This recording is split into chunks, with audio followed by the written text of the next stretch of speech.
Hello, we are a group of students from the University of Michigan taking an entrepreneurship course focused on representing underrepresented languages globally. We decided to do our project on Bulgarian language and culture to spread awareness and knowledge. First, we have the banista, a traditional Bulgarian pastry found everywhere from coffee shops to bus stations. It is a savory, cheesy puff pastry that is best paired with coffee or plain yogurt.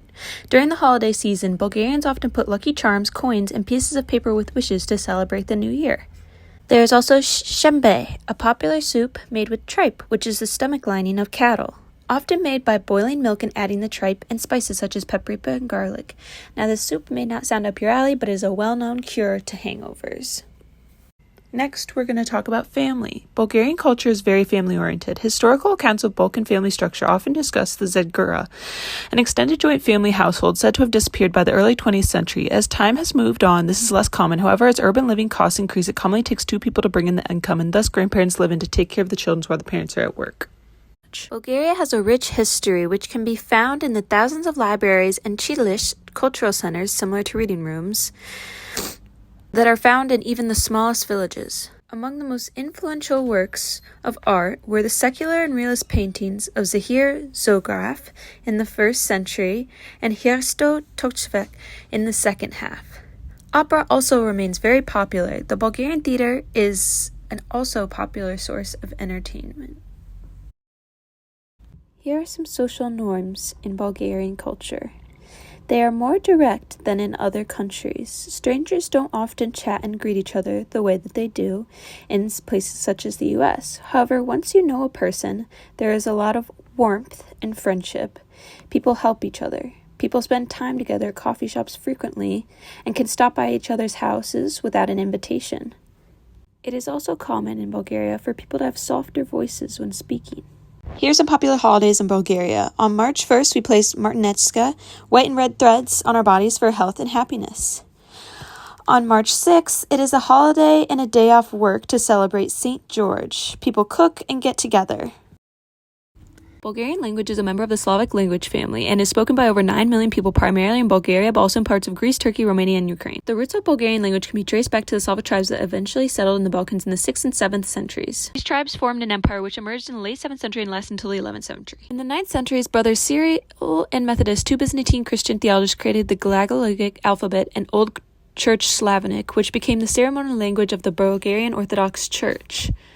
In the following centuries, the Bulgarian language was heavily influenced by Turkish due to the Ottoman Empire's domination of the region. Turkish grammar structures became part of the Bulgarian language, and many Bulgarians converted to Islam and spoke Turkish as a result.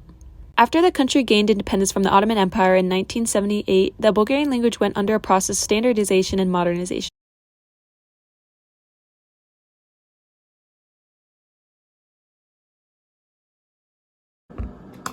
Hi, Izzy. Thanks for allowing us to interview you today.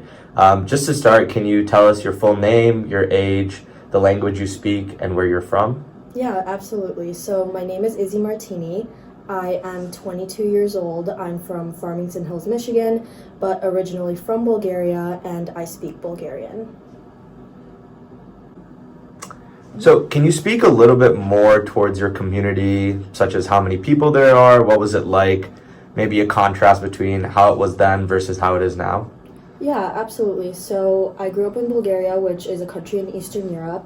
I grew up in the city of Sofia, which is the capital, and I also had family kind of in the mountainside, which was far smaller. It was more of like a village than a city. So I kind of spent some time both in the city, which was a lot more populated, and in the small village.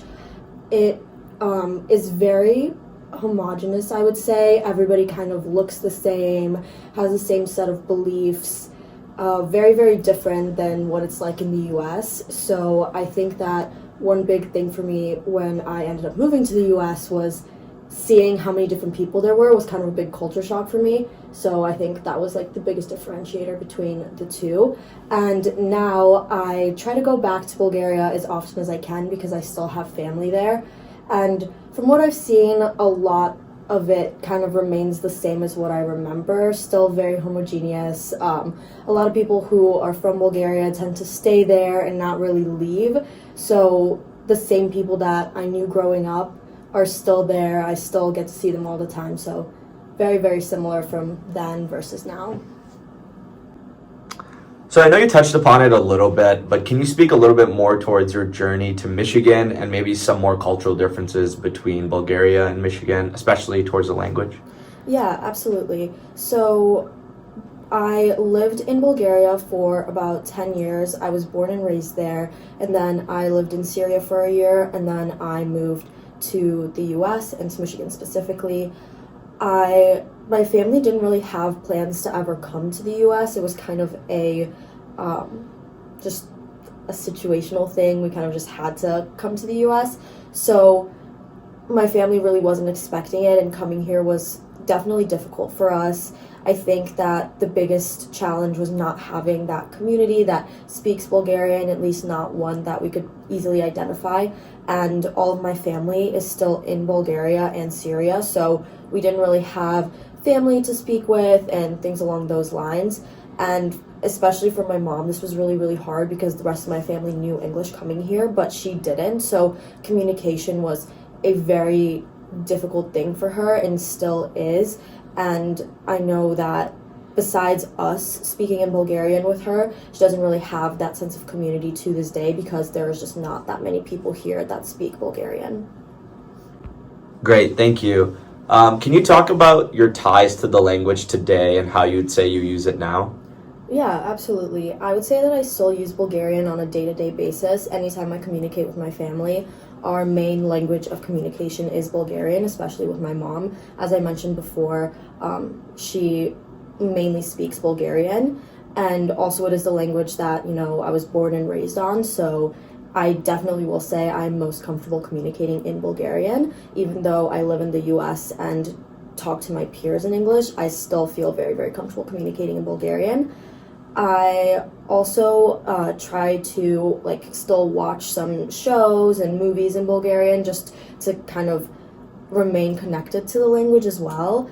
And I also have a younger brother, and he also speaks fluent Bulgarian because he was also born in Bulgaria. So I also try to kind of teach him how to read and write in Bulgarian because that's one of the skills that he's not as proficient in. So that's another way that I kind of try to stay connected to the language. Awesome. And then, given the diversity of the University of Michigan, can you talk about the representation of Bulgarians here, if any? Yeah, so I actually really do not know any other Bulgarians here. I know that there's a lot of Eastern Europeans. I know that the University of Michigan has an Eastern European club, and I know that some other Eastern European countries have a lot more representation here in the university, but I haven't found a Bulgarian community. I will say one time I was interviewing for a Europe position, which is undergraduate research opportunity program, and on my resume I have that I speak fluent Bulgarian, and just coincidentally the person interviewing me also spoke fluent Bulgarian, so we did the interview in Bulgarian. But besides that one interaction, I haven't really met any other Bulgarians at the university. Awesome, thank you. Can you talk a little bit about some of your family stories or any cultural stories in Bulgaria that you've heard? Yeah, there's one that comes to mind. So when you're a child, your parents will tell you bedtime stories. So the way that bedtime stories get told in Bulgaria is by this fictitious character called Bedya Chuvek Lakat Brada, which loosely translates to a man that's the size of your hand with a beard the size of your elbow. It's really random, but he is just this little old man who's supposed to be super, super wise and super, super kind, and every night he tells the kids a bedtime story. So my mom used to pretend it was her hand, and she would sing a little song for me and then tell me a story, and it was always stories that are supposed to teach you characteristics like courage and kindness and humility. So that's one that I always remember from growing up. Sweet. So, what do you think others can do to preserve your language or become educated in Bulgarian? Yeah, I think that it's always really difficult with languages that aren't spoken by very many people because a language is a mode of communication, and if nobody else speaks it, you don't really need the language. But I do think it's important to preserve it, and I think that some ways to do that is to just pass it down through the generations. Like I mentioned earlier, I have a younger brother who speaks Bulgarian but doesn't read or write in it, so I try to help teach him that just so that eventually one day when he has kids, he can pass it down to them. When I have kids, I can pass it down, and so on and so forth. And I also think another way to preserve a language always is learning about the culture, whether that's by going and visiting Bulgaria or maybe like just Googling about it and watching a YouTube video or maybe trying to make a dish or something along those lines. I think if you feel connected to a culture, you're way more likely to not only care about the language, but just about the people as well. Awesome. So even though the language isn't spoken by that many people, has having the ability of speaking Bulgarian provided you with any opportunity or success? Yeah, that's a really good question. I think that even though the language isn't spoken by that many people, it's definitely been very helpful to me.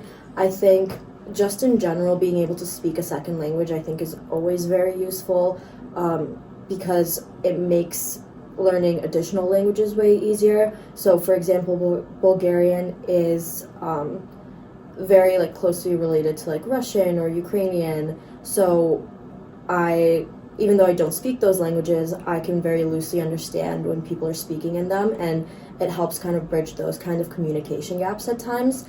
And I also think it has just made the process of learning other languages that might not be related easier as well. For example, in high school, I started learning Spanish, and I felt that because I already knew a second language, I was really able to pick up on the mechanics of learning a third language a lot faster.